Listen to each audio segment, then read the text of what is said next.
یہ ایک سوال جو ہے وہ شامل کر رہے ہیں کہ خرگوش کھانا کیا یہ جائز ہے؟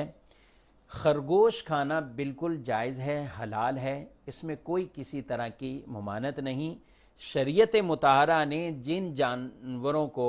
کھانے کی ممانعت فرمائی ہے تو ان میں خرگوش کسی طرح بھی کوئی شامل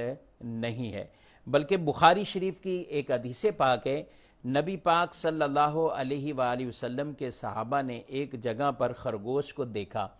تو اس کے پیچھے لگ گئے، یعنی اس کو پکڑنے کے لیے، یہاں تک کہ صحابہ کہتے ہیں اس نے ہمیں تھکا دیا، اتنا اس نے بھگایا خرگوش نے، اور آپ جانتے ہیں خرگوش کو پکڑنا آسان نہیں ہوتا۔ بہرحال کہتے ہیں یہاں تک کہ ہم نے اسے قابو کر لیا اور اسے لے کر آئے اور ایک صحابی نے انہیں ذبح کیا خرگوش کو، اور پھر اس کا گوشت کہا گیا، بیان کیا گیا کہ اس کے ایک یعنی ران کا گوشت وہ نبی پاک صلی اللہ علیہ وآلہ وسلم کی بارگاہ میں پیش کیا، آپ علیہ السلام نے اسے قبول بھی فرمایا اور اس میں سے تناول بھی فرمایا اور اسے کھایا بھی۔